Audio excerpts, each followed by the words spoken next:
비릿한 비 냄새가 진동하던 오후, 작은 국밥집에 검은 차들이 들이닥쳤습니다. 차갑게 내린 사채업자 태욱의 구두가 민정의 코앞까지 다가왔죠. 뭐? 매 뭐여? 이 시커먼 양복쟁이들은? 장려 치르러 왔슈? 아님 밥 먹으러 왔슈? 태욱은 차가운 눈빛으로 서류 한 장을 내밀었습니다. 남인정 씨, 당신 아버지가 빌린 5억, 오늘부터 당신이 갚아야겠어. 민정은 대걸레를 치켜들며 태욱의 눈을 노려봤습니다. 뭐? 그게 누구 집 개 이름이야? 그 돈이 있었으면 내가 지금 여기서 팔을 다듬고 있겠냐고. 이 양반이 진짜. 태욱은 눈 하나 깜짝 안고 민정의 턱끝을 향해 다가갔습니다. 못 갚으면 네 인생이라도 내놓아야 할 거야. 어디 한번 잡아봐요. 내 성께 감당할 수 있겠시요. 5억 원에 팔려가듯 시작된 지독한 인연은 그렇게 시작되었습니다. 안녕하세요. 또 다른 사연입니다. 이야기 시작하기 전에 구독, 좋아요와 함께 어디에서 보고 계신지도 댓글로 남겨주시면 반갑게 인사드리겠습니다. 충청도 예산의 작은 시장 골목, 낡은 간판을 단 민정네 국밥집은 새벽 4시부터 가마솥의 열기로 가득했습니다. 민정은 땀에 젖은 앞머리를 툭툭 쓸어 넘기며 커다란 양은 솥에 담긴 소 뼈다귀를 연신 휘저었죠. 38년 인생 남들 다 가는 대학 한번 못 가보고 오로지 이깡 따구 하나로 버텨온 세월이었습니다. 손등은 거칠어지고 손톱 밑엔 늘 고기 냄새가 배어 있었지만 민정은 그것이 자신이 살아있음을 증명하는 훈장이라 생각했습니다. 그녀 곁엔 늘 사고뭉치 아버지가 있었죠. 나사고라는 이름답게 늘 사건 사고를 몰고 다니는 양반이었습니다.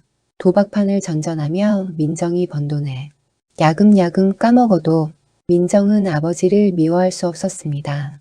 하나뿐인 핏줄이자 세상에서 유일하게 자기 편이 되어주던 사람이었으니까요. 아버지 제발 부탁인디 어디 가서 남의 돈 빌려 쓰지 마셔요. 내가 번 돈으로 우리 둘이 먹고 사는 거 충분하잖아요. 민정은 늘 신신당부했습니다. 하지만 일주일 전 아버지는 유난히 반질거리는 얼굴로 민정의 손을 잡고는 큰 건 하나 터뜨리고 오겠다며 서울로 떠났습니다. 너 이제 이 고생 안 해도 된다는 그 말이 민정의 가슴에는 불안한 씨앗처럼 박혔습니다. 그리고 그 불안은 비릿한 비린내와 함께 현실이 되어 찾아왔습니다. 비릿한 비냄새가 진동하던 오후, 갑자기 시장 입구에서부터 들려오는 육중한 타이어 소리와 함께 칠흑처럼 어두운 세단 세대가 가게 앞에 멈춰 섰습니다. 주변 상인들이 겁에 질려 뒷걸음질 칠 때 차문이 열리고 칼날처럼 날카로운 수트 차림의 사내들이 내렸습니다. 그 중심에 서 있던 건 얼음장처럼 차가운 눈빛을 가진 태욱이었죠. 태욱의 명품 구두가 비에 젖은 아스팔트를 밟고 민정의 코앞까지 다가왔을 때 공기는 순식간에 얼어붙었습니다. 뭐? 매 뭐여? 이 시커먼 양복쟁이들은? 장려 치르러 왔슈? 아님 밥 먹으러 왔슈? 태욱은 차가운 눈빛으로 서류 한 장을 내밀었습니다. 남인정 씨, 당신 아버지가 빌린 5억, 오늘부터 당신이 갚아야겠어. 민정은 대걸레를 치켜들며 태욱의 눈을 노려봤습니다. 5억? 그게 누구 집 개 이름이요? 그 돈이 있었으면 내가 지금 여기서 팔을 다듬고 있겠냐고. 이 양반이 진짜. 태욱은 눈 하나 깜짝 안고 민정의 턱끝을 향해 다가갔습니다. 못 갚으면 네 인생이라도 내놔야 할 거야. 어디 한번 잡아봐요. 내 성깔 감당할 수 있겠시요? 태욱은 민정의 국밥집 테이블에 앉아 장부를 훑었습니다. 그가 입은 수트에서는 은은한 향수 냄새가 났지만 그 향기 뒤에는 피 냄새보다 더 지독한 압박감이 서려 있었습니다. 민정은 가슴이 요동치는 걸 숨기려 애써 크게 웃음을 터뜨렸습니다. 하이고 기가 막혀서 정말 내가 무슨 소여? 돼지여? 담보를 잡게? 아저씨 영화 너무 많이 보신 거 아니어요? 나 남인정이여요. 이 동네에서 깡다구 하나로 버틴 사람이라고. 태욱은 민정의 기세에 눈썹 하나 까닥하지 않았습니다. 오히려 한 걸음 더 다가와 민정의 숨소리가 들릴 만큼 가까운 곳에서 멈춰섰죠. 태욱은 민정의 눈동자 속에 담긴 두려움을 읽었습니다. 하지만 그는 장 회장을 잡기 위해 이 연극을 멈출 수 없었습니다. 깡다구가 좋은 건 알겠는데 현실 파악부터 하시지. 당신 아버지 지금 내 손바닥 안에 있어. 당신이 거부하면 그 영감님은 오늘 밤을 못 넘길지도 몰라. 그 말에 민정의 대걸레가 바닥으로 툭 떨어졌습니다. 아버지라는 말에 심장이 덜컥 내려앉은 것이었죠. 태욱은 그 틈을 놓치지 않고 민정의 손목을 낚아챘습니다. 나쁜 말할 때 들어. 5억 갚을 자신 없으면 시키는 대로 해.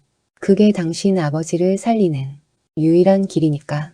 태욱의 손은 얼음장처럼 차가웠지만 이상하게도 민정을 쥐는 힘에는 망설임이 없었습니다. 민정은 억울함에 눈물이 핑 돌았습니다.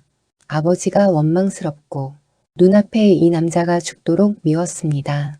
하지만 선택의 여지가 없었습니다. 아버지를 살려야 한다는 생각뿐이었습니다. 진짜 울 아버지 살려줄 거예요? 거짓말이면 나 당신 가만 안 둬요. 귀신이 되어서라도 쫓아갈 거요. 태욱은 대답 대신 비릿한 미소를 지으며 민정을 차로 끌고 갔습니다. 국밥집 문이 닫히고 정들었던 가게에 전등이 하나둘 꺼졌습니다. 민정은 차창 너머로 멀어지는 국밥집 간판을 보며 주먹을 꽉 쥐었습니다. 내 인생이 이렇게 끝나는 건가 싶은 절망감이 밀려왔습니다. 차 안은 숨막히는 침묵만 흘렀습니다. 태욱은 운전석에 앉아 정면만을 응시했고 민정은 뒷좌석에서 창밖으로 쏟아지는 빗줄기를 바라봤습니다. 서울로 가는 길은 멀고도 험했습니다. 고속도로를 달리는 차 안에서 민정은 생각했습니다. 저 남자는 대체 누구일까? 사채업자라기엔 너무 깔끔하고 그렇다고 좋은 사람이라기엔 너무 잔인했습니다. 이봐요, 근데 진짜 나랑 결혼을 하겠다는 거예요? 왜 하필 나요? 이쁜 여자들도 널렸을 텐데. 민정이 참다 못해 툭 던진 말에 태욱의 눈동자가 백미러를 통해 민정과 마주쳤습니다. 말했잖아, 빚 대신이라고. 당신 인생이 5억 원어치 가치가 있길 바랄 뿐이야. 태욱의 대답은 여전히 차가웠습니다. 하지만 태욱은 속으로 다른 생각을 하고 있었습니다. 나사고 씨의 딸 남인정. 생각보다 훨씬 더 강하고 단단한 여자였습니다. 장 회장의 의심을 피하기 위해선 이 여자를 완벽하게 내 사람으로 만들어야 했습니다. 아니, 정확히는 내 사람인 것처럼 세상을 속여야 했죠. 그것이 이 위험한 위장 수사의 핵심이었습니다. 태욱은 민정을 힐끗 쳐다봤습니다. 젖은 머리카락을 대충 쓸어 넘기며 여전히 씩씩거리는 민정의 옆모습에서 태욱은 묘한 책임감을 느꼈습니다. 이 여자를 위험한 전쟁터 한복판으로 끌어들였다는 미안함, 그리고 반드시 지켜내야 한다는 의무감이 교차했습니다. 저비요, 사채업자씨, 나 배고파요. 죽으러 가더라도 밥은 묻고 죽어야 할 거 아니어요. 이 절망적인 상황에서도 배고픔을 느끼는 민정의 생명력에 태욱은 자신도 모르게 실소를 터뜨릴 뻔했습니다. 참 특이한 여자였습니다. 공포에 질려 울고불고 해도 모자랄 판에 밥 타령이라니요. 태욱은 일부러 더 무뚝뚝하게 대꾸했습니다. 조금만 참아. 집에 가면 밥 차려줄 사람 많으니까. 아이고, 식모까지 익쇼? 돈을 얼마나 긁어모았으면 집이 얼마나 크길래 그랴. 민정은 툴툴거리면서도 차 시트에 몸을 바짝 기댔습니다. 긴장이 풀리자 밀려오는 피로감에 민정의 눈꺼풀이 무거워졌습니다. 차가 서울 도심으로 진입하고 화려한 네온사인들이 차 안을 비출 때쯤 민정은 깊은 잠에 빠져들었습니다. 태욱은 차를 세우고 잠든 민정을 가만히 바라봤습니다. 세상 모르고 잠든 그 얼굴이 오늘따라 유난히 고단해 보였습니다. 태욱은 잠시 수사관의 날카로움을 내려놓고 인간 강태욱으로서 그녀를 보았습니다. 미안해요, 민정씨.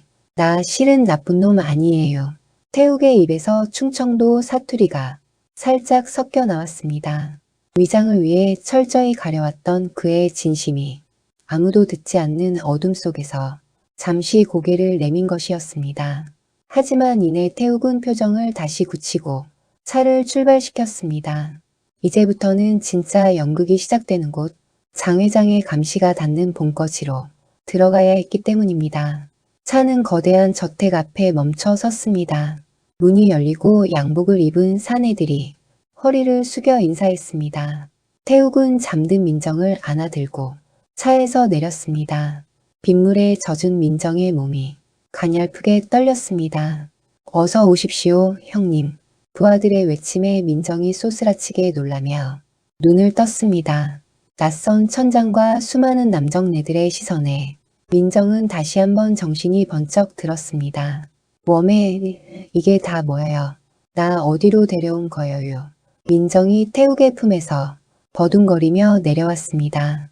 거대한 저택의 거실, 대리석 바닥에 발을 딛자 차가운 기운이 발끝부터 타고 올라왔습니다. 태욱은 민정의 어깨를 꽉 누르며 말했습니다. 환영해, 나민정. 오늘부터 여기가 네 집이자 네 무덤이야. 민정은 태욱의 서늘한 선언에 침을 꿀꺽 삼켰습니다. 사방은 적들 뿐이었고 아버지는 어디에도 보이지 않았습니다. 하지만 민정은 여기서 무너질 수 없었습니다. 그녀는 옷매무새를 가다듬고 저택을 지키는 덩치들을 하나하나 쏘아보며 크게 외쳤습니다. 이봐요, 나 배고프다고 했죠. 여기 주인마님이 왔으면 밥부터 차려야 할 거 아니에요. 다들 못하고 서 있어요. 당장 부엌으로 안 뛰어가. 민정의 쩌렁쩌렁한 호통에 태욱과 부하들은 일순간 얼어붙었습니다. 공포의 도가니가 되어야 할 저택이 민정의 한마디에 순식간에 국밥집 시장통처럼 변해버린 것이었습니다. 태욱은 황당한 표정으로 민정을 바라봤습니다. 이 여자 정말 보통이 아니었습니다. 민정 씨, 지금 상황 파악이 안 돼? 당신 인질이야. 인질이고 나발이고 금강산도 식후경인 거 몰라요? 5억 원어치 일 시키려면 일단 먹여야 할 거 아니에요. 자, 당신 이름이 뭐여? 거기. 빡빡이 동생. 나랑 같이 부엌 좀 갑시다. 민정은 태욱을 지나쳐 위풍당당하게 부엌으로 향했습니다. 기가 막힌 태욱은 헛웃음을 지으며 그 뒷모습을 바라봤습니다. 장 회장을 잡기 위해 준비한 이 위험한 연극이 민정이라는 변수를 만나 전혀 예상치 못한 방향으로 흐르기 시작한 것이었습니다. 어둠이 짙게 깔린 밤 태욱의 저택에는 평소엔 나지 않던 구수한 된장찌개 냄새가 퍼져나갔습니다.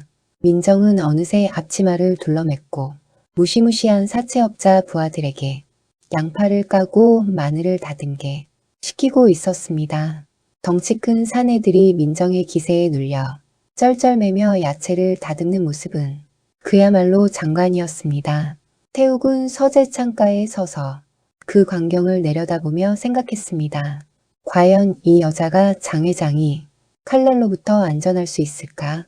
아니, 어쩌면 이 여자가 저 흉악한 놈들을 다 잡아먹을지도 모르겠다는 묘한 기대감이 들었습니다. 나사구 씨, 당신 딸내미 진짜 물건이네요. 태욱은 혼잣말을 내뱉으며 책상 위에 놓인 진짜 수사관 신분증을 서랍 깊숙이 넣었습니다. 이제 가짜 부부의 지독하고도 시끄러운 동거가 시작되었습니다. 빗소리가 잦아든 밤, 민정은 부엌 한편에서 찌개가 끓는 걸 보며 몰래 눈물을 훔쳤습니다. 겉으로는 씩씩한 척했지만 가슴속은 새까맣게 타들어가고 있었죠. 아버지가 무사하기만을, 그리고 이 악몽 같은 시간이 어서 지나가기만을 기도하며 민정은 다시 한번 깡다구를 다졌습니다. 어디 한번 해보자고 사채업자 양반. 내가 만만한 여자가 아니라는 거 똑똑히 보여줄 테니까. 민정의 결연한 혼잣말이 보글보글 끓는 찌개 소리에 섞여 들어갔습니다. 눈부신 아침 햇살이 대리석 바닥에 반사되어 민정의 눈꺼풀을 간지럽혔습니다. 평소라면 국밥집 가마솥 앞에서 땀을 뻘뻘 흘리고 있을 시간이었지만 눈을 뜬 민정의 앞에는 낯선 천장과 화려한 샹들리에가 매달려 있었죠. 민정은 벌떡 일어나 앉으며 머리를 헝클어뜨렸습니다. 어제 있었던 일들이 꿈이 아니라는 사실이 뼈저리게 느껴졌습니다. 5억 원이라는 빚, 강제 결혼 계약서, 그리고 저승사자보다 더 차가웠던 사채업자 태욱의 얼굴까지 말입니다. 웜에 진짜 꿈이 아니었구먼. 나 진짜 이 집 구석에서 살아야 하는 거요? 민정은 침대에서 내려와 방 안을 둘러봤습니다. 방 하나가 웬만한 집 거실보다 컸지만 사방이 막힌 창문 없는 방은 마치 화려한 감옥 같았습니다. 민정은 옷매무새를 가다듬고 문을 열었습니다. 복도에는 어제 봤던 검은 양복 사내들이 줄을 서서 감시하고 있었죠. 하지만 민정은 기죽지 않았습니다. 오히려 눈을 부라리며 그들 사이를 당당하게 지나쳐 부엌으로 향했습니다. 아이고, 이 양반들이 아직도 여기서 이러고 있네. 잠도 안 자, 슈. 얼굴들이 아주 그냥 반쪽이 됐구먼. 비켜봐요. 나 배고파서 못 살겠은게. 어제 민정에게 타박을 들었던 덩치 큰 사내들이 주춤하며 길을 터줬습니다. 민정은 주방으로 들어가 냉장고를 활짝 열었습니다. 온갖 비싼 식재료가 가득했지만 민정의 눈에는 그저 다듬어야 할 거리들로 보였습니다. 그녀는 능숙하게 앞치마를 두르고 쌀을 씻기 시작했습니다. 잠시 후 거대한 저택 안에 구수한 쌀밥 냄새와 칼칼한 김치찌개 냄새가 퍼져나갔습니다. 이 형사는 태욱의 부하로 위장한 채 주방 근처를 서성이다 찌개 냄새에 홀린 듯 다가왔습니다. 저기 사모님 지금 뭐 하시는 겁니까?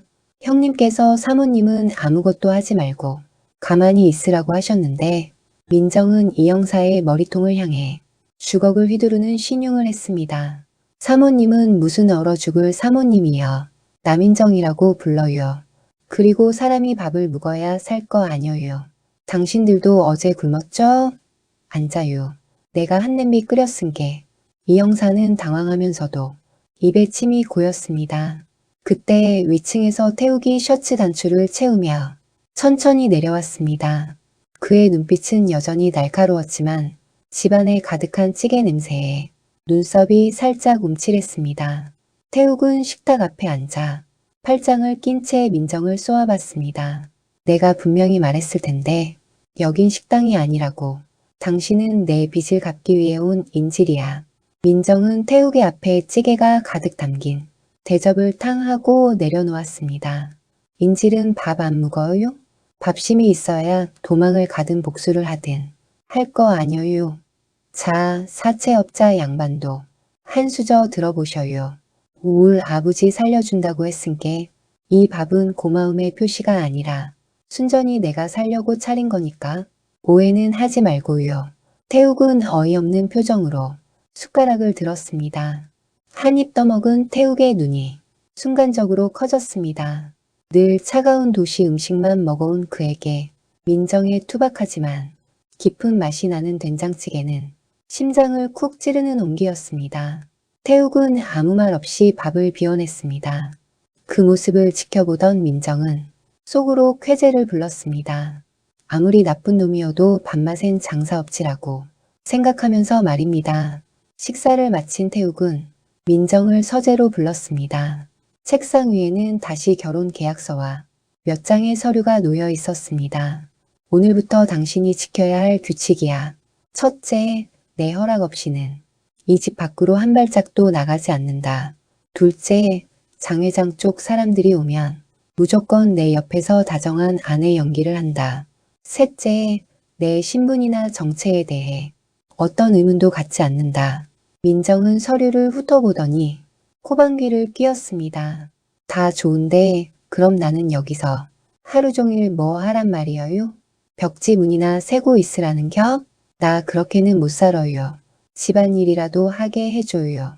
이 큰 집구석에 먼지가 장난 아니야만 말했을 텐데 당신은 내 아내야. 가사도우미가 아니라. 이봐요, 태욱씨. 충청도 여자들은 가만히 앉아있는 게 제일 고역이여요. 그리고 당신 부하들 꼴 좀 보셔요. 죄다 인스턴트만 묵어서 얼굴이 노랗잖아요. 내가 이 집 사람들 밥은 책임질 테니까 대신 나한테 자유시간 좀 줘요. 마당이라도 걷게 해달란 말이여. 태욱은 끈질기게 협상을 시도하는 민정의 눈빛에서 묘한 생명력을 느꼈습니다. 위장 수사 중인 경찰로서 민정은 지켜야 할 대상이었지만 남자 강태욱으로서 민정은 자꾸만 눈길이 가는 이상한 여자였습니다. 태욱은 한숨을 내쉬며 고개를 끄덕였습니다. 좋아 대신 마당 밖으로 나가거나 외부와 연락하려는 시도가 한 번이라도 걸리면 당신 아버지는 영영 못 봐. 알겠어? 알았슈. 내가 우리 아버지 목숨 걸고 거짓말하겠슈. 걱정 마셔요. 나 약속 하나는 칼같이 지키는 사람이여. 민정은 신이 나서 서재를 나갔습니다. 태욱은 그런 민정의 뒷모습을 보며 복잡한 심경에 빠졌습니다. 사실 나사구 씨는 현재 경찰의 보호 아래 안전한 안가에 머물고 있었지만 장 회장 조직 내부에 있는 간첩을 잡아내기 전까지는 민정에게도 이 사실을 숨겨야 했습니다. 민정의 리얼한 슬픔과 분노가 있어야 장 회장을 완벽하게 속일 수 있었기 때문입니다. 그때 집 밖에서 요란한 자동차 경적 소리가 들렸습니다. 태욱의 표정이 순식간에 굳어졌습니다. 장 회장의 오른팔이자 잔인하기로 소문난 독사가 찾아온 것이었습니다. 태욱은 급히 방을 나가 주방에서 노래를 흥얼거리며 설거지를 하던 민정의 손목을 낚아챘습니다. 지금부터 연기 시작이야. 허튼 짓 하지 마. 민정은 태욱의 갑작스러운 태도 변화에 당황했지만 그의 진지한 눈빛에 침을 꿀꺽 삼켰습니다. 태욱은 민정의 어깨를 감싸 안으며 거실로 나갔습니다. 문이 열리고 흉터 가득한 얼굴의 독사가 부하들을 거느리고 들어왔습니다. 어이, 강태욱이 결혼했다는 소문이 진짜였나 보네. 이 예산에서 데려왔다는 그 국밥집 딸내미가 이 여자인가? 독사의 비열한 웃음에 민정은 온몸에 소름이 돋았습니다. 태욱은 민정을 제 쪽으로 더 바짝 끌어당기며 낮게 읊조렸습니다. 내 여자니까 함부로 입 놀리지 마. 장 회장님 심부름 온 거면 용건만 말하고 꺼져. 독사는 민정을 훑어보더니 비릿하게 웃었습니다. 생각보다 곱상하네. 근데 강태욱 회장님이 의심이 많으신 거 알지? 이 여자가 정말 내 편인지 아니면 나사구의 첩자인지 확인하고 싶어 하셔. 그 순간 민정의 가슴이 철렁 내려앉았습니다. 하지만 민정은 여기서 물러설 여자가 아니었습니다. 그녀는 태욱의 품에서 살짝 벗어나 독사의 앞으로 한 걸음 다가갔습니다. 그리고 특유의 찰진 사투리로 쏘아붙였습니다. 아이고, 이 흉측하게 생긴 아저씨는 또 누구야? 남의 신혼집에 와서 첩자니 뭐니 헛소리 짓거리는 거 보니 밥을 잘못 묵었나 보네요. 아저씨 얼굴에 도끼가 가득한 거 보니 곧 큰 병 오거수쇼. 가서 따끈한 국물이나 한 그릇 묻고 정신 좀 차리셔요. 독사의 얼굴이 험악하게 일그러졌습니다. 당장이라도 손을 뻗을 듯한 긴장감이 거실을 채웠습니다. 태욱은 민정을 제 등 뒤로 숨기며 말했습니다. 내 아내한테 손끝 하나라도 대면 회장님 명령이고 뭐고 여기서 내 대가리부터 날려버린다. 돌아가서 전해. 내 여자는 내가 책임진다고. 태욱의 서늘한 기계에 독사는 혀를 차며 발길을 돌렸습니다. 사내들이 모두 떠나고 나서야 민정은 다리에 힘이 풀려 주저앉았습니다. 태욱은 그런 민정을 잡아주려다 손을 멈췄습니다. 민정의 눈에 맺힌 눈물을 보았기 때문입니다. 괜찮아? 놀랐을 텐데. 민정은 고개를 저으며 태욱의 바지가랑이를 붙잡았습니다. 태욱 씨, 울 아버지 진짜 괜찮은 거 맞죠?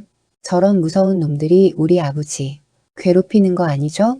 태욱은 차마 진실을 말하지 못한 채 민정의 떨리는 어깨를 조심스럽게 감싸 안았습니다. 걱정 마, 내가 있는 한 당신도 당신 아버지도 아무 일 없을 거야. 태욱의 품은 생각보다 넓고 따뜻했습니다. 사채업자라고만 생각했던 이 남자의 심장 박동이 민정의 귓가에 울렸습니다. 민정은 잠시 그 온기에 기대어 숨을 골랐습니다. 지옥 같은 소굴이라 생각했던 이곳에서 민정은 처음으로 태욱이라는 낯선 남자가 주는 묘한 안정감을 느꼈습니다. 그날 밤 민정은 침대에 누워 천장을 바라보며 생각했습니다. 저 남자는 왜 저렇게 슬픈 눈을 하고 있을까? 사채업을 하면서 얼마나 많은 사람을 올렸길래 저토록 차가워진 걸까? 하지만 오늘 자신을 지켜주던 태욱의 단단한 어깨가 자꾸만 떠올라 민정은 얼굴이 화끈거렸습니다. 아이고 민정아, 정신 차려. 저놈은 너를 5억에 사온 사채업자여. 정신 똑바로 안 차릴래. 민정은 이불을 머리끝까지 뒤집어 썼습니다. 하지만 거실에서 들려오는 태욱의 낮은 기침 소리에 민정의 귀는 자꾸만 밖을 향했습니다. 그렇게 위험한 밤이 깊어가고 있었습니다. 태욱은 서재에서 민정의 사진을 바라보며 깊은 한숨을 내쉬었습니다. 이 순수한 여자를 지켜내기 위해 자신이 얼마나 더 독해져야 할지 태욱의 고뇌는 밤이 새도록 계속되었습니다. 다음 날 아침 민정은 어제보다 더 씩씩하게 일어났습니다. 그녀는 주방으로 내려가 큰 소리로 노래를 부르며 아침 식사를 준비했습니다. 무시무시한 부하들은 이제 민정의 눈치만 봐도 무엇을 해야 할지 아는 눈치였습니다. 어이, 빡빡이 동생. 거기 파 좀 다듬으라고 했죠. 태욱 씨는 아직 안 일어나시오? 민정의 활기찬 목소리에 저택의 무거운 공기가 조금씩 흩어지기 시작했습니다. 태욱은 계단 위에서 그 광경을 지켜보며 처음으로 옅은 미소를 지었습니다. 어쩌면 이 위장 수사가 끝날 때쯤 자신은 이 시끄러운 충청도 여자를 절대 보내주지 못할 것 같다는 예감이 들었기 때문입니다. 하지만 평화도 잠시 태욱의 휴대전화가 요란하게 울렸습니다. 장 회장의 직접적인 호출이었습니다. 태욱의 눈빛이 다시 차갑게 가라앉았습니다. 이제 진짜 전쟁터로 나갈 시간이었습니다. 민정은 그런 태욱의 등을 보며 왠지 모를 불안감에 앞치마를 꼭 쥐었습니다. 태욱 씨, 조심해서 다녀와요. 저녁에 맛있는 거 해놓을 테니까. 태욱은 대답 대신 고개를 끄덕이며 집을 나섰습니다. 민정은 멀어지는 차를 보며 중얼거렸습니다. 저 양반 오늘따라 왜 저렇게 뒷모습이 쓸쓸해 보인대요. 꼭 다시 돌아와야 할 텐디. 민정의 걱정 섞인 혼잣말이 마당에 핀 들꽃 사이로 흩어졌습니다. 저택의 아침은 다시 한번 민정의 호령으로 시작되었습니다. 화려하지만 먼지 쌓인 대리석 바닥과 차가운 공기가 감도는 이 거대한 집구석은 민정의 눈엔 그저 손볼고 마는 낡은 국밥집과 다를 바 없었습니다. 민정은 허리에 고무줄을 질질 매고는 커다란 양동이에 물을 가득 담아 거실 한복판에 쾅 하고 내려놓았습니다. 아이고 이 양반들아, 이 귀한 집구석을 이렇게 썩힐 거여유? 먼지가 아주 그냥 굴러다녀서 숨을 못 쉬겠구먼. 다들 나와서 걸레 한 장씩 잡아요. 민정의 목소리가 천장을 때리고 저택 구석구석으로 퍼져나갔습니다. 어제까지만 해도 칼자국 흉터가 가득한 얼굴로 민정을 위협하던 덩치들이 이제는 민정의 주걱질 한 번에 눈치를 보며 주춤거렸습니다. 특히 태욱의 신복 연기를 하던 이 형사는 어느새 민정이 건네준 낡은 러닝셔츠 촉각을 들고 창틀을 닫기 시작했죠. 사모님, 아니 민정씨, 형님께서 아침에 일찍 나가시면서 사모님 절대 무리하게 하지 말라고 신신당부하셨습니다. 저희가 할 테니까 좀 쉬시지 말입니다. 이 형사가 어색하게 형사 본능을 숨기며 말했지만 민정은 코방귀를 끼며 그의 등짝을 찰싹 때렸습니다. 쉬기는 뭘 쉬어유. 당신들 얼굴 좀 봐요. 때국물이 줄줄 흘러서 밥맛이 뚝 떨어지겄수죠. 자, 빡빡이 동생은 저기 샹들리에 좀 닦고 당신은 여기 복도 싹 밀어요. 안 그러면 오늘 점심 국수는 꿈도 꾸지 마셔요. 민정의 지휘 아래 무시무시한 사채업자 소굴은 순식간에 대청소 현장으로 변했습니다. 검은 정장을 입은 사내들이 땀을 뻘뻘 흘리며 걸레질을 하는 광경은 그야말로 장관이었죠. 민정은 그 틈에서 노래를 흥얼거리며 냉장고 구석에 박혀있던 시든 배추들을 꺼내 겉절이를 무쳤습니다. 겉으로는 씩씩한 척했지만 민정의 마음 한구석은 여전히 안개처럼 뿌옇게 가라앉아 있었습니다. 사라진 아버지는 어디에 있는지 저 차가운 사채업자 태욱은 정말 아버지를 살려줄 것인지 매 순간이 살얼음판 같았습니다. 그날 밤 늦은 시간이 되어서야 태욱이 돌아왔습니다. 현관문이 열리는 소리에 거실에서 꾸벅꾸벅 졸던 민정이 소스라치게 놀라며 일어났습니다. 그런데 태욱의 상태가 심상치 않았습니다. 단정하던 셔츠는 군데군데 찢겨 있었고 하얀 기세는 붉은 핏자국이 선명했습니다. 태욱은 민정과 눈이 마주치자마자 비틀거리며 벽을 짚었습니다. 태욱 씨, 어머나 이게 다 뭐예요? 어디서 두들겨 맞고 온 거예요? 민정이 기겁하며 달려가 태욱의 팔을 부축했습니다. 태욱은 고통스러운 듯 미간을 찌푸리면서도 민정의 손길을 거칠게 뿌리치려 했습니다. 상관하지 말고 방으로 들어가. 별거 아니니까. 별거 아니긴 뭐가 아니어요. 사람 얼굴이 반쪽이 됐구만. 자, 일단 여기 앉아봐요. 내가 약통 가져올 테니까. 민정은 태욱을 소파에 강제로 앉히고 구급상자를 들고 왔습니다. 태욱은 거부하려 했지만 민정의 단호한 눈빛과 따뜻한 손길에 힘이 쭉 빠져버렸습니다. 사실 태욱은 오늘 장회장의 의심을 사서 모진 고문을 당하고 오는 길이었죠. 경찰이라는 신분을 숨기기 위해, 자신의 부하들을 지키기 위해 그는 죽음의 문턱까지 갔다가 돌아온 것이었습니다. 민정은 조심스럽게 태욱의 셔츠 단추를 풀었습니다. 탄탄한 가슴팍에 새겨진 시퍼런 멍자국과 날카로운 것에 베인 상처들이 드러나자 민정의 입술이 파르르 떨렸습니다. 세상에 돈 빌려주는 일이 이렇게 무서운 거였죠, 슈? 아니, 깡패들도 아니고 어쩌면 사람을 이렇게 만들어 놓는다. 나쁜 놈들, 진짜 지옥 갈 놈들이야유. 민정은 연고를 바르며 연신 태욱의 상처에 입김을 불어넣었습니다.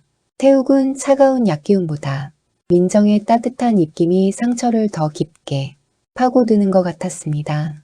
평생 강하게만 살아온 그에게 누군가 자신의 아픔을 진심으로 걱정하며 눈물 찢는 모습은 낯설고도 시린 경험이었습니다. 왜 울어? 당신 아버지를 이렇게 만든 것도 나 같은 놈들인데. 태욱의 낮은 목소리에 민정이 코를 훌쩍이며 대꾸했습니다. 그거랑 이거랑은 다르죠. 아무리 사채업자여도 사람인데 이렇게 맞고 다니면 속상하잖아요. 우울 아버지도 어디선가 이렇게 맞고 있는 건 아닌지 그 생각만 하면 자다가도 피눈물이 나요. 태욱은 민정의 말에 가슴이 철렁했습니다. 차마 입 밖으로 내뱉지 못하는 진실이 목구멍까지 차올랐습니다. 당신 아버지는 안전하다고, 내가 목숨 걸고 지키고 있다고 말해주고 싶었지만 태욱은 그저 입을 꽉 다물고 민정의 서툰 간호를 받아낼 뿐이었습니다. 밤이 깊어 저택이 정막에 잠겼을 때 민정은 목이 말라 방을 나왔습니다. 복도를 지나던 민정의 발걸음이 태욱의 서재 앞에서 멈췄습니다. 문틈 사이로 희미한 불빛과 함께 태욱의 낮은 목소리가 흘러나오고 있었습니다. 예, 회장님 걱정 마십시오. 그 영감탱이는 제가 알아서 처리하겠습니다. 예, 오늘 밤 안으로 끝내겠습니다. 증거요? 예, 확실하게 없애버려야죠. 민정은 그 자리에 얼어붙었습니다. 회장님? 처리한다. 증거를 없앤다. 태욱의 입에서 나온 말들은 낮에 보여준 그 안쓰러운 모습과는 전혀 딴판인 피도 눈물도 없는 악마의 목소리였습니다. 아니 그럴 리가. 태욱 씨가? 민정은 가슴이 방망이질 쳤습니다. 처리한다는 그 영감탱이가 혹시 자신의 아버지 나사구를 말하는 건 아닐까 하는 공포가 엄습했습니다. 민정은 떨리는 손으로 문고리를 잡으려다 그만 바닥에 놓인 화분을 툭 치고 말았습니다. 챙그랑 정막을 깨는 날카로운 소리에 서재 안의 대화가 뚝 끊겼습니다. 민정은 소스라치게 놀라 어둠 속으로 몸을 숨겼습니다. 잠시 후 서재 문이 벌컥 열리고 태욱이 차가운 눈빛으로 밖을 살폈습니다. 민정은 벽 뒤에 몸을 숨기고 숨조차 쉬지 못했습니다. 태욱은 한참 동안 복도를 응시하다가 다시 문을 닫고 들어갔습니다. 민정은 비틀거리며 자신의 방으로 돌아와 침대에 주저앉았습니다. 낮에 그토록 따뜻하게 느껴졌던 태욱의 온기가 이제는 뱀처럼 차갑게 살을 파고드는 것 같았습니다. 다 연극이었어. 나를 지켜주는 척하면서 우울 아버지를 죽이려고. 저 인간이 진짜 사채업자가 아니라 살인마였구먼. 오해는 걷잡을 수 없이 커져갔습니다. 민정은 이제 태욱의 모든 행동이 의심스러웠습니다. 자신에게 다정하게 굴던 것도, 아버지를 살려주겠다고 약속한 것도 모두 자신을 안심시키기 위한 덫이라 생각했습니다. 민정은 이불 속에서 소리 없이 오열하며 다짐했습니다. 이대로 당하고만 있지는 않겠다고. 아버지를 위해서라면 무슨 짓이든 하겠다고 말이죠. 다음 날 아침 민정은 어제와는 전혀 다른 눈빛으로 식탁에 앉았습니다. 태욱은 어제의 부상 때문인지 안색이 창백했지만 민정에게 짧은 인사를 건넸습니다. 잘 잤어? 아침 냄새가 좋네. 민정은 태욱의 얼굴을 똑바로 쳐다보지도 못한 채 퉁명스럽게 대꾸했습니다. 예, 덕분에 아주 잘 잤시요. 사채업자 양반도 밤새 일 보느라 고생 많으셨겠네요. 태욱은 민정의 말투에서 느껴지는 가시 돋친 기운에 의아한 표정을 지었습니다. 하지만 민정은 더 이상 대화를 섞지 않고 주방으로 쏙 들어가 버렸습니다. 태욱은 그런 민정의 뒷모습을 보며 어젯밤 복도에서 들렸던 소리가 민정이었음을 직감했습니다. 들었나 보군. 내 통화 내용을. 태욱은 씁쓸하게 입맛을 다셨습니다. 장 회장을 완벽하게 속이기 위해 일부러 내뱉은 모진 말들이 가장 지켜주고 싶은 여자의 가슴에 대못을 박았다는 사실에 태욱의 가슴이 미어지는 듯 했습니다. 하지만 지금은 해명할 수 없었습니다. 저택 곳곳에는 장 회장이 심어놓은 도청기와 감시 카메라가 도사리고 있었으니까요. 태욱은 식사를 마치는 척하며 슬쩍 메모지 한 장을 식탁 밑으로 떨어뜨렸습니다. 그리고 민정이 그릇을 치우러 올 때 조용히 입을 열었습니다. 나 오늘 좀 늦을 거야. 문 꼭 잠그고 아무한테도 문 열어주지 마. 알겠어? 민정은 대답 대신 그릇을 요란하게 부딪히며 태욱을 지나쳤습니다. 하지만 태욱이 나간 뒤 민정의 눈에 바닥에 떨어진 종이 쪽지가 들어왔습니다. 민정은 조심스럽게 종이를 집어 들었습니다. 거기엔 태욱의 단정한 글씨로 짧은 한 문장이 적혀 있었습니다. 보이는 게 다가 아니야. 나를 믿지 말고 당신의 직감을 믿어. 민정은 그 종이를 구겨 쓰레기통에 던져버렸습니다. 직감? 내 직감은 지금 당신이 우울 아버지를 죽이려고 한다는 것밖에 안 보여요. 어디서 또 수작질이여. 하지만 민정의 머릿속은 복잡해졌습니다. 태욱의 눈빛, 상처 입은 그 처량한 뒷모습, 그리고 이 알 수 없는 메모까지. 민정은 혼란스러웠습니다. 이 남자는 진짜 악당일까? 아니면 이 지옥 같은 소굴에서 자신을 지켜주는 유일한 구원자일까? 민정은 결심한 듯 서재로 향했습니다. 태욱이 없는 사이 그의 정체를 밝힐 만한 증거를 찾아야 했습니다. 민정은 떨리는 손으로 태욱의 책상 서랍을 하나씩 열기 시작했습니다. 장부와 서류 뭉치들 사이를 뒤지던 민정의 손끝에 딱딱하고 차가운 금속의 감촉이 느껴졌습니다. 이게 뭐야?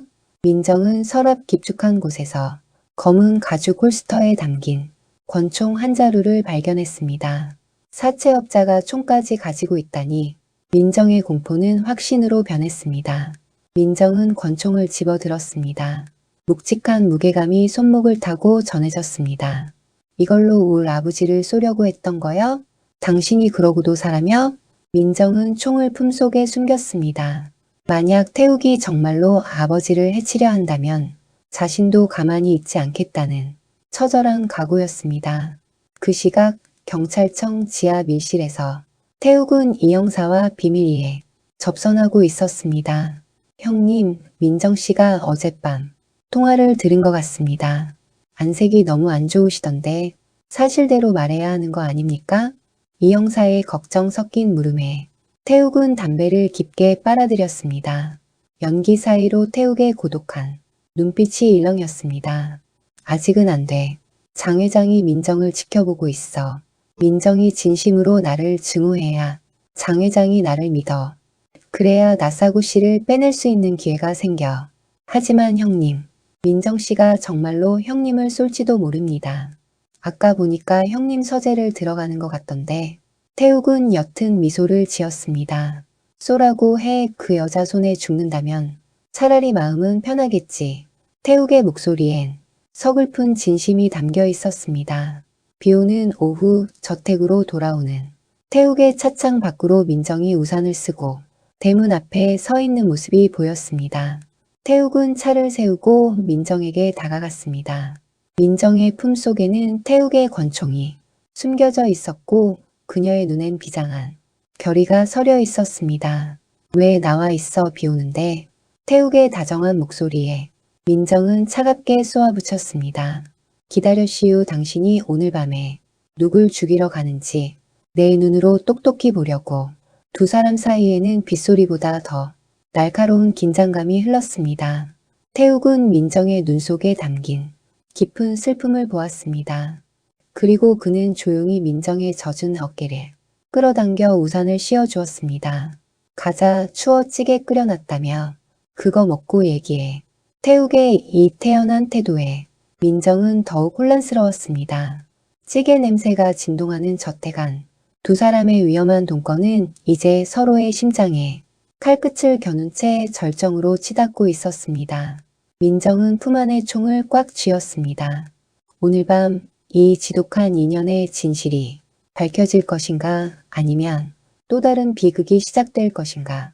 어둠이 내린 저택. 태욱은 소파에 앉아 조용히 눈을 감았습니다. 그리고 주방에서 들려오는 칼질 소리를 들으며 그는 다가올 폭풍을 예감했습니다. 민정은 칼을 내려놓고 품 안의 총을 만졌습니다. 미안해요, 태욱 씨. 나도 울 아버지 살려야겠어요. 민정의 혼잣말이 빗소리에 묻혀 사라졌습니다. 저택의 불이 하나둘 꺼지고 고요함 속에 서늘한 긴장감만이 가득 찼습니다.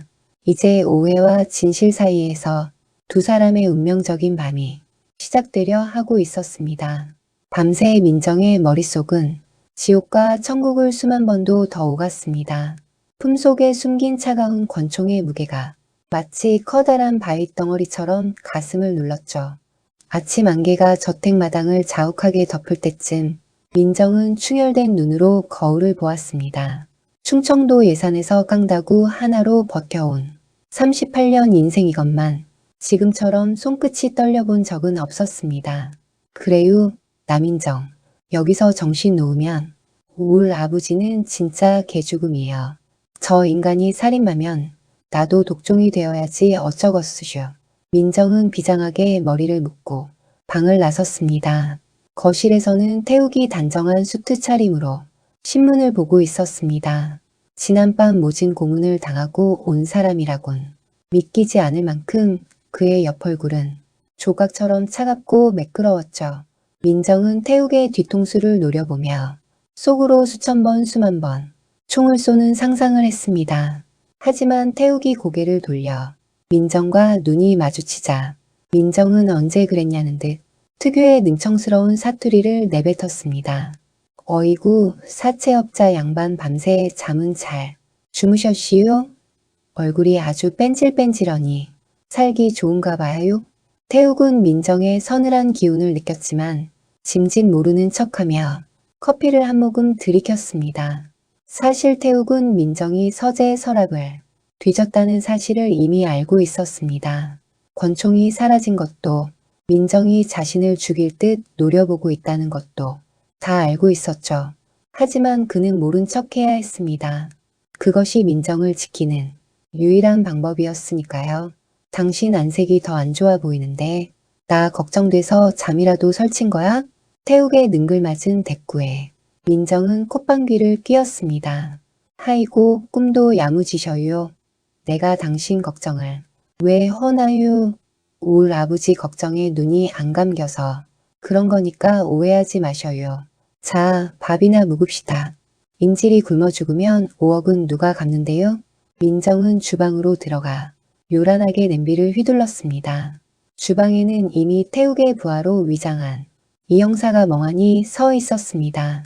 민정은 이 형사가 청소기를 대충 돌리는 꼴을 보자마자 달려가 그의 등짝을 스매싱하듯 후려쳤습니다. 찰싹. 아이고, 이 동생아. 이 귀한 집구석에 먼지 않는 꼴 좀 봐요. 당신은 몸뚱아리만 컸지 손끝이 왜 이렇게 야물지 못하? 당장 걸레 가져와서 여기 구석구석 안 닦을 거요. 이 형사는 억울한 표정으로 태욱을 쳐다봤지만 태욱은 신문에 시선을 고정한 채 모르는 척했습니다. 경찰청에서 잘나가던 수사관인 이 형사가 민정에게 등짝을 맞으며 쩔쩔매는 모습은 그야말로 코미디가 따로 없었습니다. 사모님, 아니 민정씨, 저 진짜 열심히 하고 있습니다. 제발 등짝 좀 그만 때리십시오. 제 등판이 남아나질 않겠습니다. 말대꾸할 시간이 있으면 한 곳이라도 더 닦어요. 안 그러면 오늘 아침은 굶을 줄 알아. 민정의 호통에 이 형사는 울며 겨자 먹기로 바닥을 기어다니기 시작했습니다. 무시무시한 사채업자 소굴이 민정의 손에 의해 완벽한 기강 잡힌 국밥집 시스템으로 변해가고 있었죠. 태욱은 그 광경을 보며 입가에 번지는 미소를 억지로 참았습니다. 민정의 이 활기찬 에너지가 저택에 죽어있던 공기를 깨우고 있었으니까요. 식사를 마친 후 태욱은 서재로 들어갔습니다. 민정은 기회를 놓치지 않고 태욱의 서재 문틈으로 뒤를 바짝 들이밀었습니다. 태욱은 누군가와 은밀하게 통화를 하고 있었습니다. 예, 보고 드립니다. 타겟은 현재 확보된 상태입니다. 예, 흔적은 확실히 지웠습니다. 오늘 밤 안으로 최종 처분하겠습니다. 장 회장님께는 걱정 마시라고 전해 주십시오. 민정은 가슴이 철렁 내려앉았습니다. 타겟, 최종 처분, 확실한 흔적 제거? 민정의 머릿속에는 피투성이가 된 채 산속에 묻히는 아버지의 모습이 그려졌습니다. 민정은 품 안에 총을 꽉 쥐었습니다. 이제 더 이상 지체할 시간이 없었습니다. 태욱이 서재를 나오자 민정은 일부러 밝은 표정을 지으며 그에게 다가갔습니다. 태욱 씨, 나 너무 답답해서 그러는디 오늘 마당 산책 좀 길게 해도 되죠? 햇살이 너무 좋아서 그래요. 태욱은 민정의 눈동자가 평소보다 심하게 흔들리는 것을 포착했습니다. 그는 민정의 어깨를 조심스럽게 감싸 쥐었습니다. 그래 대신 내 눈앞에 있어야 돼. 장 회장 사람들이 주변을 감시하고 있으니까 절대 멀리 가지 마. 태욱은 민정을 데리고 마당으로 나갔습니다. 사실 이건 태욱의 계획이었습니다. 장 회장이 보낸 감시자들에게 두 사람의 다정한 모습을 보여주어 의심을 사지 않으려는 위장 데이트였죠. 하지만 민정에게는 이 시간이 태욱을 처단할 절호의 기회였습니다. 태욱 씨, 저기 핀 꽃 좀 봐요. 예산에는 저런 꽃이 지천이었는디. 민정은 꽃밭으로 태욱을 유인했습니다. 그리고 태욱이 꽃을 바라보며 방심한 순간 민정은 품속에서 총을 꺼내 그의 등에 겨누었습니다. 하지만 손이 부들부들 떨렸습니다. 방아쇠를 당기기만 하면 이 지옥 같은 상황이 끝날 텐데 어젯밤 태욱의 슬픈 눈빛이 자꾸만 앞을 가로막았습니다. 왜 안 싹 기다리고 있었는데 태욱이 뒤도 돌아보지 않고 나직하게 말했습니다. 민정은 소스라치게 놀라 총을 떨어뜨릴 뻔했습니다. 태욱은 천천히 뒤를 돌아 민정의 눈을 똑바로 쳐다봤습니다. 당신 사람 죽일 위인 못돼. 그러니까 바보 같은 짓 그만하고 들어가. 당신이 울 아버지 죽이려고 했잖아요. 내가 다 들었시요. 오늘 밤에 처분한다고 흔적도 없이 지운다고. 민정은 울부짖으며 총구를 태욱의 가슴에 들이댔습니다. 태욱은 피하지 않았습니다. 오히려 총구를 자신의 심장 쪽에 더 바짝 끌어당겼습니다. 그게 당신 아버지를 살리는 유일한 방법이라면 당신은 나를 쏠 거야? 아니면 나를 믿어볼 거야? 태욱의 눈빛에는 거짓이 없었습니다. 민정은 혼란스러웠습니다. 이 남자의 말이 진실일까? 아니면 또 다른 덫일까? 그때 대문 밖에서 수상한 차량 한 대가 멈춰 섰습니다. 장 회장의 신복들이었습니다. 태욱은 신속하게 민정의 손에서 총을 가로채 품속에 숨기고 그녀를 자신의 품 안으로 거칠게 끌어당겼습니다. 웃어 연인처럼 다정하게 태욱은 민정의 이마에 가볍게 입을 맞추는 척하며 그녀의 귀에 속삭였습니다. 민정은 얼떨결에 태욱의 품에 안겨 가짜 웃음을 지었습니다. 장 회장의 부하들은 그 광경을 보고 비릿하게 웃으며 차를 돌렸습니다. 위기를 넘긴 태욱은 민정을 놓아주며 차갑게 말했습니다. 방으로 들어가 그리고 다신 이 총 꺼내지 마. 당신 손만 더러워지니까. 사실 이 총은 실제 총이 아니었습니다. 민정은 모르고 있었죠.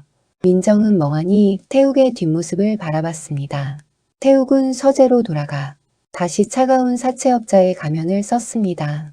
하지만 그의 책상 위에는 민정이 좋아하는 복분자청을 만들기 위해 으깨놓은 복분자 열매들이 붉은 액체를 뚝뚝 흘리고 있었습니다. 민정은 나중에 서재에 몰래 들어갔다가 그 붉은 액체와 날카로운 과일칼 그리고 아버지의 이름이 적힌 장부를 발견하고는 다시 한번 절망에 빠집니다. 아버지, 결국 당한 거예요? 저 인간이 울 아버지 피를. 사실 태욱은 민정의 기력을 보충해주기 위해 고향 식당에서 공수해온 복분자로 직접 청을 담그고 있었던 것이었습니다. 하지만 이 타이밍에 악기전은 민정의 오해를 극으로 치닫게 만들었습니다. 민정은 피처럼 붉은 복분자액이 묻은 장부를 보며 오열했습니다. 강태욱, 이 악마 같은 놈. 내가 당신 진짜 가만 안 둬. 민정의 복수심은 이제 걷잡을 수 없이 불타올랐습니다. 태욱은 주방에서 민정에게 줄 복분자 음료를 정성스럽게 준비하고 있었죠. 두 사람의 운명은 이제 돌이킬 수 없는 파국으로 향하는 듯 보였습니다. 그날 저녁 태욱은 근사하게 차려입고 민정의 방을 노크했습니다. 남인정 씨, 오늘 밤 나랑 같이 나갈 곳이 있어. 당신 아버지를 만날 수 있을지도 몰라. 태욱의 말에 민정은 눈을 번뜩였습니다. 만날 수 있을지도 모른다는 말이 시신을 확인하러 가자는 말로 들렸기 때문입니다. 민정은 품속에 숨겨둔 날카로운 식칼을 다시 한번 확인하며 차갑게 대꾸했습니다. 그래요, 가야죠. 끝장을 봐야지 않고 좋슈? 태욱은 민정의 결연한 태도를 아버지를 만난다는 설렘으로 오해하고 그녀를 에스코트했습니다. 두 사람이 탄 차는 어두운 밤길을 달려 장 회장의 비밀 아지트가 있는 폐공장으로 향했습니다. 태욱은 이곳에서 장 회장에게 나사구의 가짜 사망 보고를 하고 그를 안전한 곳으로 빼돌릴 계획이었습니다. 하지만 민정은 이곳이 아버지가 살해당한 장소라고 확신하고 있었습니다. 폐공장의 차가운 공기가 두 사람을 감쌌습니다. 태욱은 민정의 손을 꽉 잡았습니다. 무슨 일이 있어도 내 뒤에 있어. 내가 신호 주면 그때 움직이는 거야. 알겠어? 태욱의 진심 어린 걱정에도 민정은 속으로 비웃었습니다. 끝까지 연기 하나는 일품이네요, 강태욱 씨. 민정은 기회를 엿보며 태욱의 뒤를 따랐습니다. 공장 안에는 장 회장의 부하들이 가득했고 분위기는 일촉즉발의 긴장감이 감돌았습니다. 태욱이 장 회장 앞에 서서 차가운 목소리로 입을 열었습니다. 회장님, 지시하신 대로 처리했습니다. 여기 그 증거입니다. 태욱이 내민 보따리에서는 붉은 액체가 밴 천뭉치가 쏟아졌습니다. 사실 그것은 아까 서재에서 쏟았던 복분자청이 묻은 천이었지만 어두운 조명 아래서 그것은 영락없는 피 묻은 옷가지로 보였습니다. 민정은 그 광경을 보고 눈앞이 캄캄해졌습니다. 아버지. 민정의 비명 섞인 통곡이 공장 안에 울려 퍼졌습니다. 태욱은 당황하며 민정을 막으려 했지만 민정은 이미 이성을 잃고 태욱의 가슴팍을 주먹으로 내리쳤습니다. 이 살인마, 나쁜 놈, 우리 아버지 살려내. 살려내란 말이여. 장 회장은 그 모습을 보며 만족스러운 듯 껄껄 웃었습니다. 태욱은 장 회장의 의심을 사지 않기 위해 민정을 거칠게 밀쳐내야 했습니다. 이 여자가 미쳤나? 조용히 못해? 회장님 앞에서 무례하게. 태욱의 차가운 태도에 민정은 바닥에 주저앉아 오열했습니다. 태욱은 가슴이 찢어지는 고통을 느꼈지만 지금 여기서 민정을 달래면 모든 계획이 수포로 돌아가고 나사구 씨의 목숨도 보장할 수 없었습니다. 태욱은 장 회장에게 고개를 숙이며 말했습니다. 계집애가 정신이 나갔나 봅니다. 제가 데리고 가서 확실히 교육하겠습니다. 태욱은 민정을 질질 끌다시피 해서 차로 데려왔습니다. 차 안에서 민정은 태욱의 얼굴에 침을 뱉으며 저주를 퍼부었습니다. 태욱은 아무 말 없이 민정의 오열을 받아냈습니다. 집으로 돌아온 태욱은 민정을 방에 가두고 문을 잠갔습니다. 내일 아침이면 다 알게 될 거야. 그러니까 제발 조금만 참아줘, 민정아. 문 밖에서 들려오는 태욱의 애절한 혼잣말을 민정은 듣지 못했습니다. 그녀는 텅 빈 방바닥을 긁으며 아버지의 이름을 부르고 또 불렀습니다. 하지만 다음날 아침 민정의 방문을 열고 들어온 사람은 태욱이 아니었습니다. 바로 멀쩡하게 살아있는, 오히려 살이 통통하게 오른 아버지 나사구였습니다. 민정아, 애비 왔다. 너 왜 이렇게 얼굴이 반쪽이 됐냐? 민정은 자신의 눈을 의심했습니다. 죽은 줄 알았던 아버지가 눈앞에 서 있었으니까요. 아버지는 태욱이 마련해준 안전가옥에서 매일 갈비를 뜯으며 편안하게 수사 협조를 하고 있었다는 사실을 털어놓았습니다. 민정은 망연자실했습니다. 그동안 자신이 태욱에게 했던 모진 말들과 복수의 다짐들이 주마등처럼 스쳐 지나갔습니다. 그럼 그 복분자청이 진짜 복분자였슈? 복분자라니? 아, 태욱이가 너 기운 없다고 예산에서 직접 공수해 오느라 고생 꽤나 했다더라. 그놈 참 진국이여, 민정아. 민정은 얼굴이 화끈거려 쥐구멍에라도 숨고 싶었습니다. 태욱을 살인마로 오해하고 총까지 겨눴던 자신의 모습이 너무나 부끄러웠죠. 민정은 거실로 달려나갔습니다. 태욱은 밤샘 수사로 지친 듯 소파에 기대어 쪽잠을 자고 있었습니다. 그의 손에는 여전히 민정의 아버지를 구출하기 위한 작전 지도가 들려 있었죠. 민정은 조심스럽게 태욱의 곁으로 다가갔습니다. 그리고 그의 상처투성이인 손을 가만히 잡았습니다. 태욱이 인기척에 눈을 떴습니다. 민정과 눈이 마주치자 태욱은 쑥스러운 듯 고개를 돌렸습니다. 아버지 보니까 이제 좀 안심이 돼? 민정은 대답 대신 태욱의 품에 와락 안겼습니다. 미안해요. 내가 진짜 죽이려니여요. 당신이 그렇게 고생하는 줄도 모르고. 태욱은 당황하면서도 민정의 따뜻한 온기에 긴장을 풀었습니다. 그는 민정의 머리를 서툴게 쓰다듬으며 나직하게 웃었습니다. 괜찮아. 당신이 나 미워해야 장 회장이 속는 거였으니까. 연기 점수 100점 만점에 1000점 줄게. 두 사람 사이에 흐르던 차가운 얼음벽이 순식간에 녹아내렸습니다. 민정은 태욱의 품 안에서 비로소 진정한 평온함을 느꼈습니다. 하지만 기쁨도 잠시, 장 회장의 의심은 완전히 가시지 않았습니다. 이제 진짜 장 회장을 잡기 위한 최후의 전쟁이 시작되려 하고 있었죠. 민정은 태욱의 가슴에 얼굴을 묻으며 다짐했습니다. 이제부터는 자신이 태욱의 가장 든든한 조력자가 되겠다고 말이죠. 충청도 깡다구 민정과 엘리트 경찰 태욱이 진짜 공조수사는 이제부터가 진짜 시작이었습니다. 뭐여? 지금 내 눈이 삐었나? 이게 다 멋이여? 사채업자 사무실에 백반집 간판이 웬 말이여. 태욱의 신보기자 행동대장 연기 중인 이 형사가 입을 쩍 벌린 채 마당에 서 있었습니다. 그의 앞에는 샛노란 바탕에 검은 글씨로 민정내 백반이라고 적힌 커다란 간판이 위풍당당하게 놓여 있었죠. 민정은 코끝에 검은 칠을 묻힌 채 사다리에서 내려오며 당당하게 허리에 손을 올렸습니다. 외유 이쁘기만 하구먼. 맨날 시커먼 정장 입은 남정네들이 인상을 팍팍 쓰고 앉아있은 게 동네 사람들이 무서워서 지나가질 못하잖아요. 이제부터 여긴 태산대구가 아니라 민정내 백반이여요. 태욱은 서재 창가에서 그 광경을 지켜보며 깊은 한숨을 내쉬었지만 그의 입가에는 숨길 수 없는 미소가 걸려 있었습니다. 어제까지만 해도 자신을 살인마로 오해하고 총까지 겨눴던 민정이 진실을 알게 된 후에는 미안하다며 펄펄 뛰더니 오늘 아침부터는 저렇게 팔을 걷어붙이고 집안을 발칵 뒤집어 놓고 있었습니다. 태욱은 계단을 내려와 민정의 앞으로 다가갔습니다. 민정 씨, 장 회장 쪽 사람들이 보면 뭐라고 하겠어? 여긴 잠입수사본부야. 식당이 아니라. 아이고, 태욱 씨. 수사고 나발이고 사람이 밥은 묵고 살아야죠.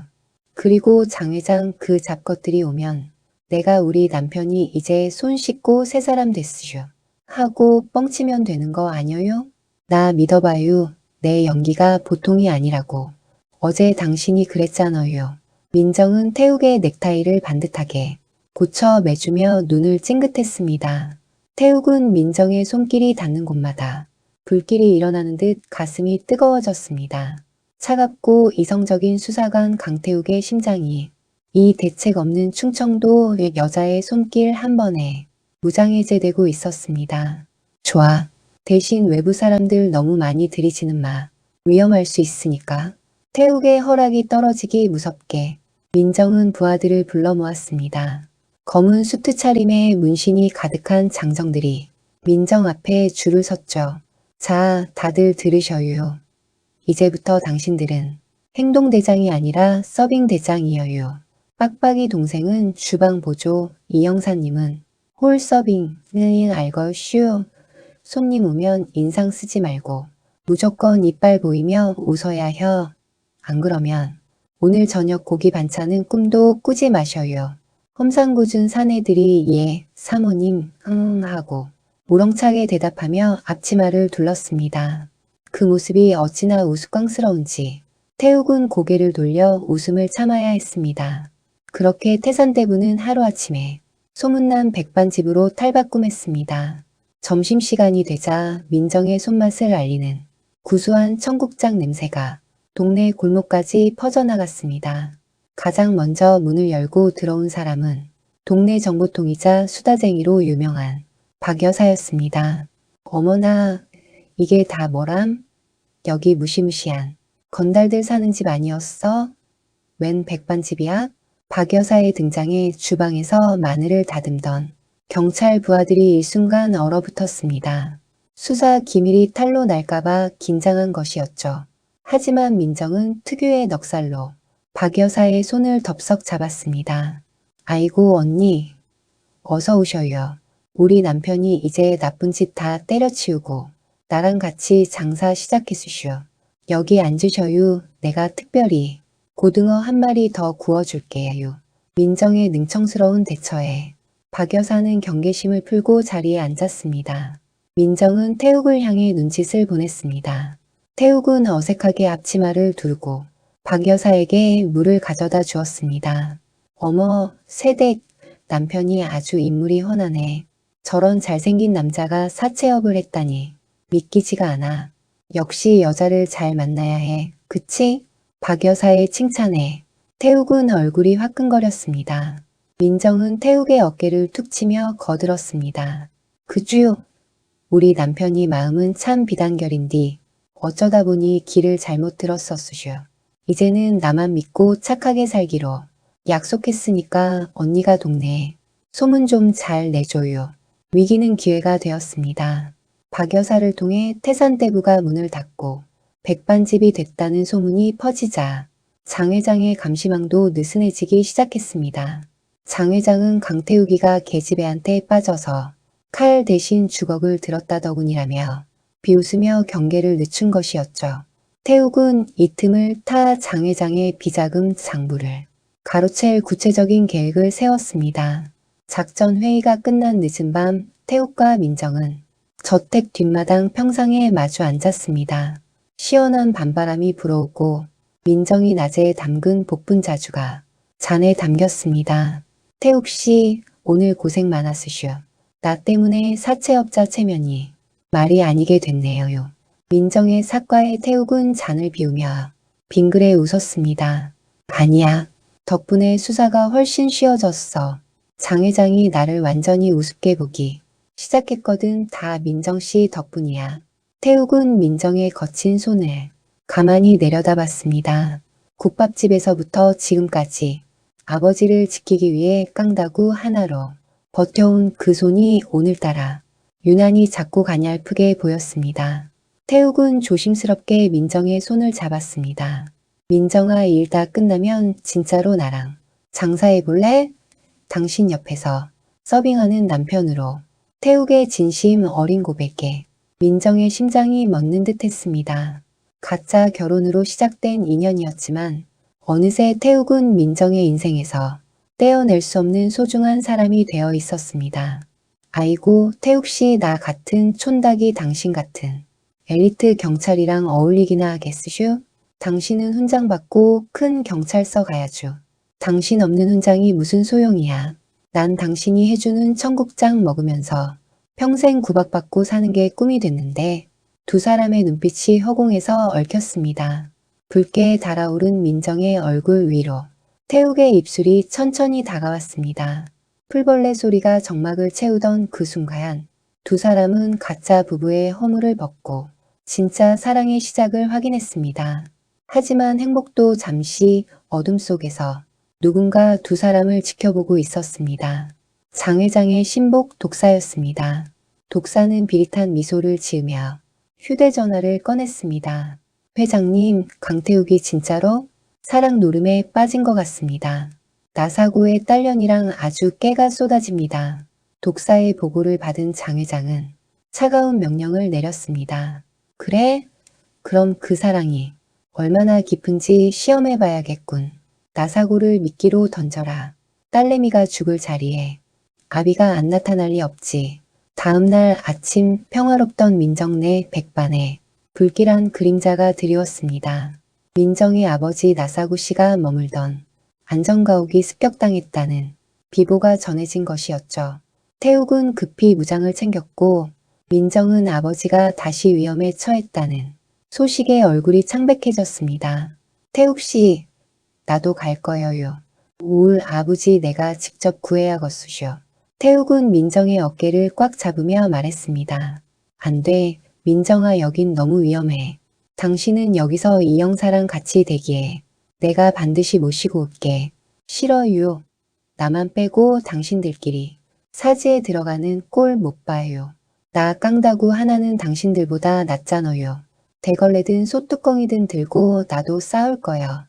민정의 완강한 태도에 태욱은 결국 고개를 끄덕였습니다.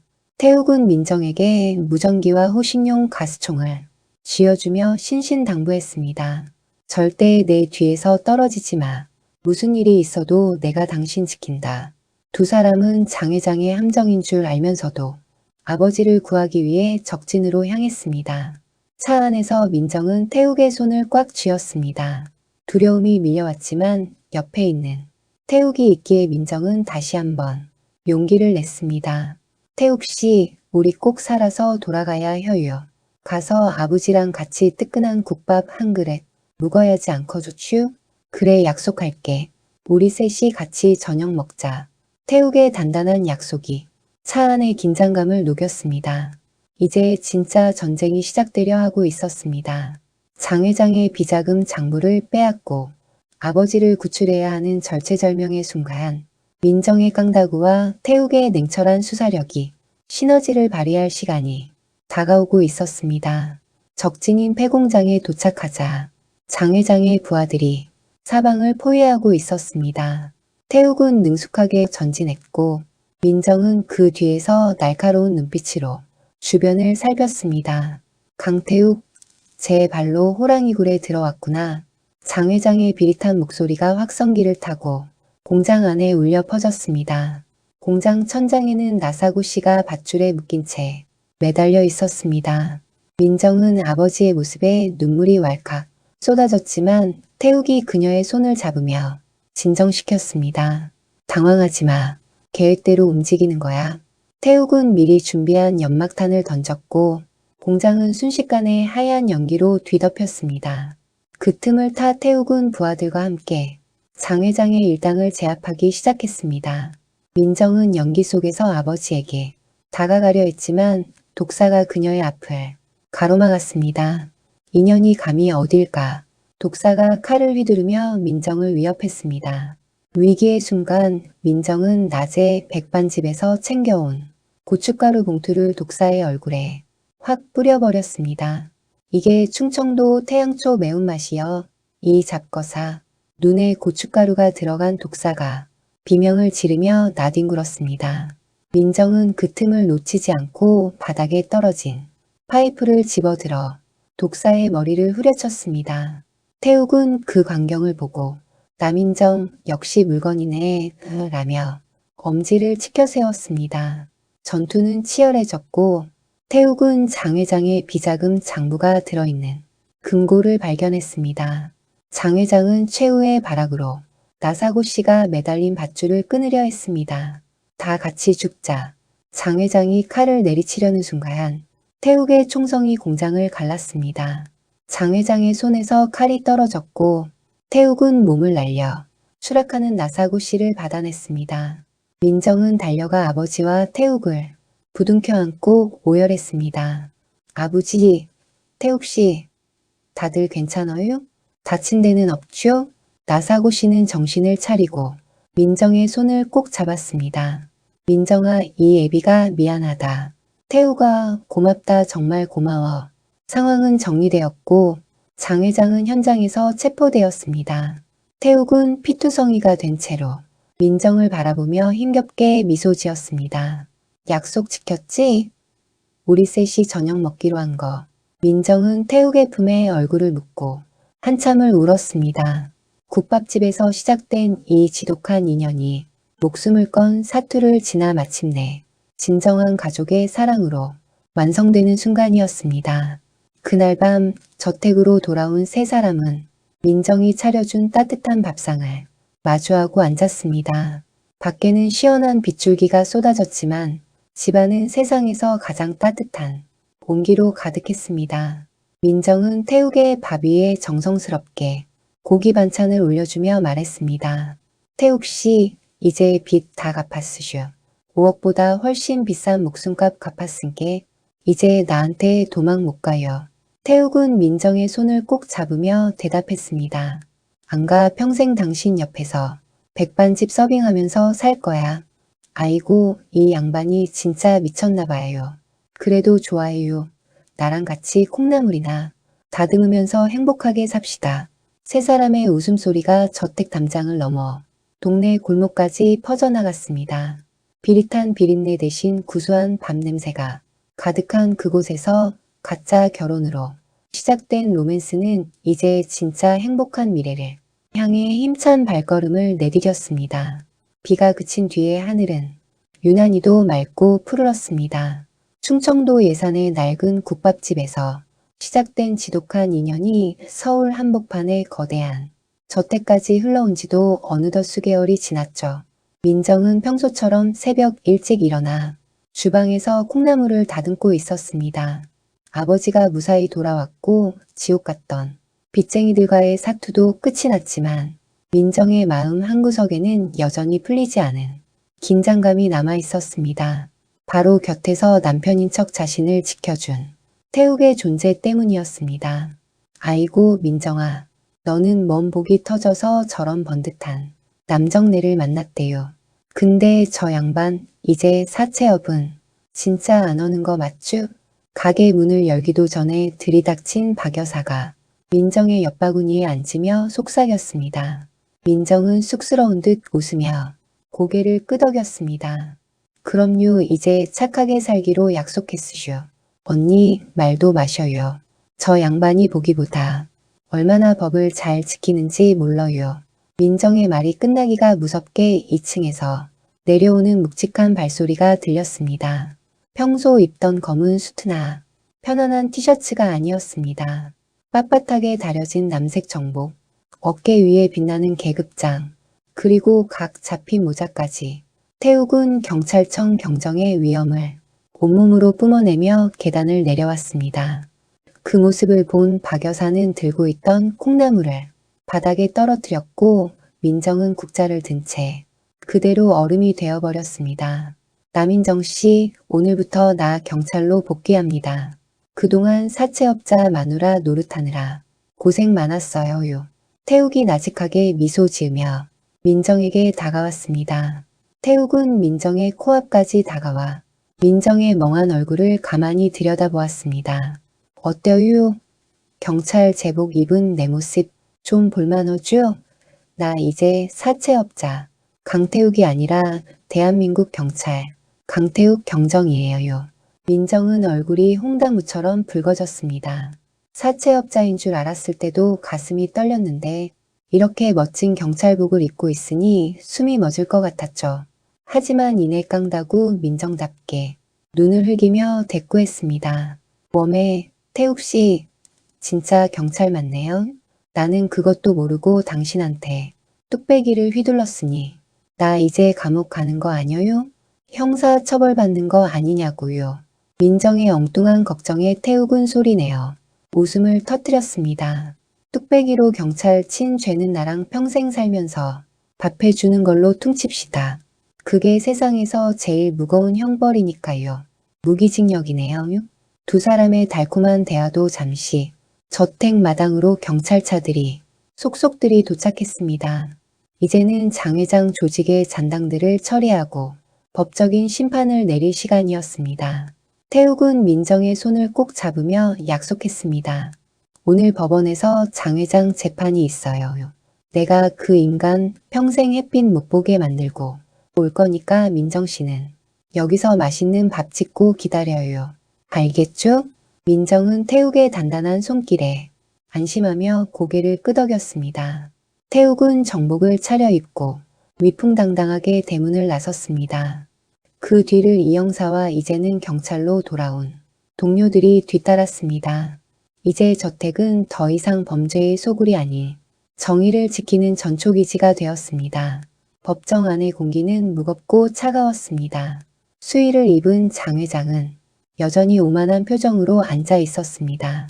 그는 자신의 변호사를 믿고 어떻게든 빠져나갈 구멍을 찾고 있었죠. 하지만 검사석 옆에 증인으로 선 태욱의 눈빛은 흔들림이 없었습니다. 피고인 장 회장은 지난 10여 년간 사채와 마약 유통으로 수많은 서민의 삶을 파괴했습니다.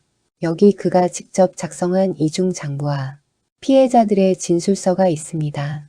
태욱이 증거물을 제출하자 장 회장의 안색이 파랗게 질렸습니다. 장 회장은 최후 진술에서조차 반성하지 않고 태욱을 향해 저주를 퍼부었습니다. 강태욱, 내가 감히 나를 배신해? 내 놈도 무사하지 못할 거다. 그 국밥집 년도 내가 가만두지 않겠어. 장 회장의 발악에 태욱은 차갑게 응수했습니다. 당신이 건드린 건 내 여자가 아니라 대한민국 법질서야. 평생 감옥에서 죗값을 치르길 바란다. 판사의 망치 소리가 3번 울렸습니다. 장 회장에게는 무기징역이 선고되었습니다. 권선징악의 완벽한 결말이었습니다. 법정을 나온 태욱은 깊은 한숨을 내쉬며 하늘을 보았습니다. 10년 넘게 쫓아온 거물을 드디어 잡았다는 안도감과 이제 민정에게 돌아갈 수 있다는 기쁨이 교차했습니다. 그 시각 민정 내 백반에는 깜짝 손님이 찾아왔습니다. 세련된 단발머리에 날카로운 눈매를 가진 중년 여성이었습니다. 그녀는 가게 안을 둘러보더니 민정에게 다가와 말했습니다. 네가 남인정이냐? 우리 태욱이 홀린 국밥집 딸내미가 너였어? 민정은 깜짝 놀라 앞치마를 고쳐맸습니다. 예, 제가 민정인데요. 누구셔요? 우리 태욱씨 어머니셔요? 여성은 피식 웃으며 민정의 손을 잡았습니다. 어머니는 무슨? 나 태욱이 직속 상관 박경감이야. 수사할 때는 가짜 시어머니 노릇하려고 준비했는데 직접 보니까 우리 태욱이가 왜 그렇게 목을 맸는지 알겠네. 깡다구가 보통이 아니라고 소문이 자자하더라고. 민정은 그제야 긴장을 풀고 박경감을 위해 따뜻한 국밥 한 그릇을 말아냈습니다. 박경감은 국밥을 비우며 민정에게 태욱이 그동안 얼마나 힘들게 수사해왔는지 그리고 민정을 지키기 위해 얼마나 많은 위험을 감수했는지 이야기해 주었습니다.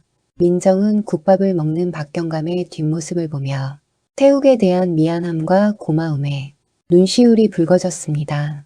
경감님, 우리 태욱씨, 이제 위험한 일 안 하는 거죠? 경찰이어도 안전한 데서 근무하면 안 될까요? 내 가슴이 아주 조마조마해서 못 살겠으슈. 박경감은 민정의 손을 따뜻하게 잡으며 웃었습니다. 걱정 마라. 이번 공로로 태우기는 경찰청 본청으로 발령 날 거야. 현장 뛰는 일보다는 수사 기획 쪽을 맡게 되겠지. 아마 내가 걱정하는 그런 위험한 일은 이제 없을 거다. 태우기가 너랑 같이 평범하게 살고 싶다고 아주 노래를 불렀거든. 박경감의 확신에 찬 말에 민정은 그제야 참았던 숨을 몰아쉬었습니다. 사실 5억 원이라는 빚의 공포보다 태욱이 언제든 다치거나 사라질 수 있다는 불안감이 민정을 더 괴롭혔기 때문입니다. 박경감은 국밥 그릇을 깨끗이 비우고는 민정의 손을 따뜻하게 맞잡았습니다. 민정아, 우리 태욱이가 겉보기엔 멀끔해도 속은 참 외로운 놈이야. 부모 일찍 여의소 오직 정예 하나만 보고 달려온 놈인데 네가 그 빈자리를 아주 꽉 채워줬더구나. 고맙다. 우리 경찰청의 보물을 지켜줘서. 박경감이 떠나고 얼마 지나지 않아 대문 밖에서 수십 대의 차량 소리가 들렸습니다. 민정은 가슴이 설레어 앞치마에 손을 닦으며 달려나갔습니다. 경찰차에서 내린 태욱은 정복 차림 그대로 민정을 향해 성큼성큼 다가왔습니다. 그 뒤로는 이 형사와 이제는 경찰로 돌아온 부하들이 당당하게 서 있었습니다. 태욱은 민정의 앞에 서서 정식으로 거수 경례를 했습니다. 경찰청 경정 강태욱 장 회장 일당 소탕 임무를 완수하고 귀가했습니다. 남인정 씨, 이제 나 진짜 당신 남편으로 복귀해도 되겠슈? 민정은 태욱의 정복 자락을 만지며 참았던 눈물을 터뜨렸습니다. 웜에 이 양반아, 진짜 딴 사람 같네요. 나 이제 사채업자 마누라 아니고 경찰 사모님 된 거예요. 진짜로? 태욱은 민정을 번쩍 안아들고 마당을 한 바퀴 돌았습니다. 사모님이 아니라 내 인생의 구원자지. 민정아, 고맙다. 나 기다려줘서. 지켜보던 사람들이 환호성을 지르며 박수를 쳤습니다. 민정 내 백반은 순식간에 축제 분위기로 변했습니다. 장 회장의 구속 소식과 태욱의 진짜 정체가 알려지자 그동안 민정을 안타깝게 보던 이웃들은 진심 어린 축복을 건넸습니다. 3년이라는 시간이 쏜살같이 지나갔습니다. 태산대부라는 흉측한 간판이 있던 자리에는 이제 전국에서 손님이 몰려드는 민정 내 가마솥 식품 본사가 들어섰습니다. 민정은 더 이상 빚에 쫓기던 깡다구 소녀가 아니었습니다. 그녀는 단정한 정장을 입고 직원들을 진두지휘하는 당당한 여성 사업가로 성장했죠. 어이구, 김대리님. 이 고추장은 더 삭혀야 해요. 충청도 맛은 기다림에서 나오는 거예요. 알걸슈. 서두르면 맛 다 버려요. 민정의 구성진 사투리는 여전했지만 그 안에는 이제 여유와 자신감이 가득했습니다. 아버지는 도박 근처에도 가지 않고 손주들 재롱을 보며 매일 정원을 가꾸는 평범한 할아버지가 되었습니다. 장 회장의 몰락 이후 민정의 가족에게는 비로소 따사로운 봄날이 찾아온 것이었습니다. 어느 화창한 주말 오후, 태욱은 퇴근하자마자 옷을 벗어 던지고 앞치마를 둘렀습니다. 마누라, 나 와시오. 오늘 주물량이 많다며? 내가 포장은 기가 막히게 잘하는 거 알쭈? 수사할 때 증거물 포장하던 실력 발휘 좀 해볼까? 태욱이 능청스럽게 민정의 뒤에서 허리를 껴안았습니다. 민정은 얼굴을 붉히면서도 태욱의 손등을 찰싹 때렸습니다. 아이고, 이 양반이 경찰청 과장님이 채통도 없이 저기 가서 택배 박스나 접으셔요. 오늘 발송할 게 1000개가 넘는구먼. 밥값은 해야 할 거 아녀요. 태욱은 민정의 구박이 세상에서 가장 달콤한 노래처럼 들렸습니다.